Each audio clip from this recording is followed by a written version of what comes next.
Hello, and welcome to Storytime for Kids. Today we're going to read Curious George Goes Camping.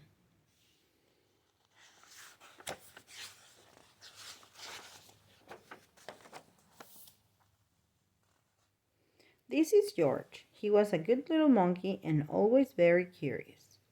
This weekend, George and his friend, the man in the yellow hat, had special plans. They were going camping. At the campsite, the man with the yellow hat unpacked their gear while George looked at all the tents. He saw tents for big families and one just the right size for a puppy. There were even tents on wheels. "Would you like to help me put up our tent, George?" the man asked. George was happy to help. It would not be hard to set up a tent, he thought, but it wasn't easy. "George, why don't you fill our bucket with water at the pump?" his friend suggested. "We'll need it by our campfire later, when we roast marshmallows." Marshmallows.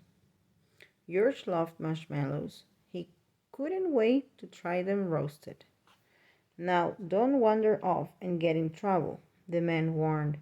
But George did not hear him. He was already gone. At the pump, George worked the handle up and down. Soon his bucket was full. On the way back down the trail, he saw a family packing up. George watched a girl pour her bucket of water on a campfire. The fire sizzled out. George thought that looked like fun. He poured his bucket of water on the next campfire. "Hey!" yelled the camper. "We weren't finished with that yet." The camper began to chase George. But George didn't mean to cause trouble. Now he only wanted to hide.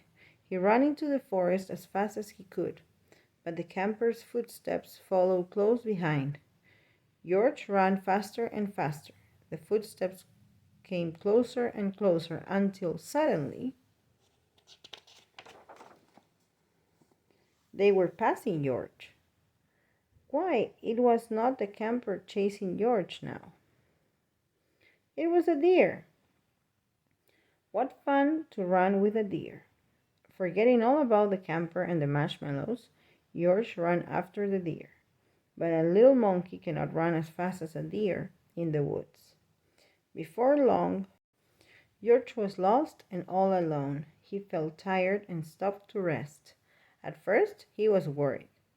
He was very far from camp, but there were lots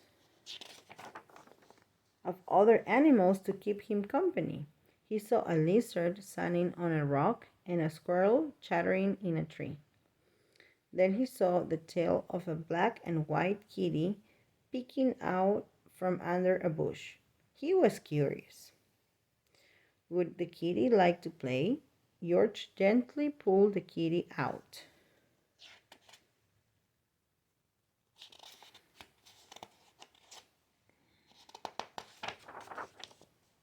But it was not a kitty. It was a skunk, and it was scared. The skunk lifted its tail and sprayed. Ew! The spray smelled awful. The animals tried to get away. George wanted to get away too, but he could not. The smell was all over him. How would he ever get rid of this awful smell? He wondered. Too bad he could not take a bath in the woods. Then George had an idea. He could wash the smell off in the creek. George jumped into the cold water. He splashed and scrubbed, but he was still smelly, and now he was wet too. But what could he do? George thought and thought. If he climbed up a tree to dry off, would the smell blow away? No, even dry and high up in the tree, George did not smell better. Poor George! He wished he hadn't wandered so far from camp. He wished he were roasting marshmallows with his friend. Suddenly, George heard footsteps heading toward him. Someone was coming.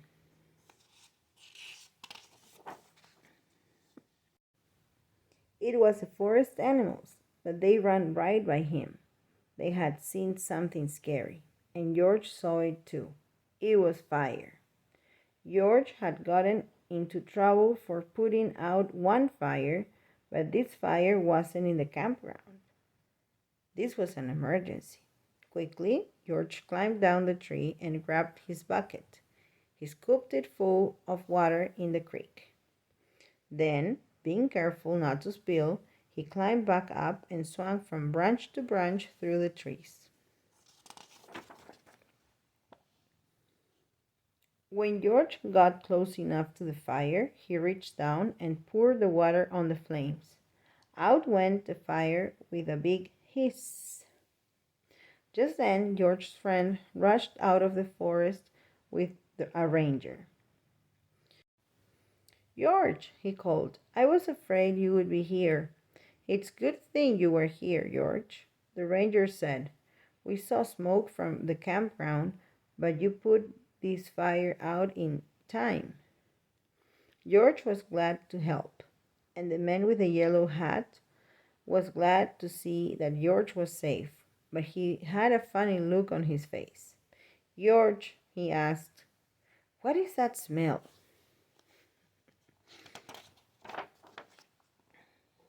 Back at the campfire, George's friend helped him get rid of this awful smell. After a strange bath in tomato juice, George smelled fine. Then the man with the yellow hat invited the ranger to cook dinner with them over their own small campfire. "Fires can be nice, if you're careful," said the ranger. George agreed, especially for roasting marshmallows. The end.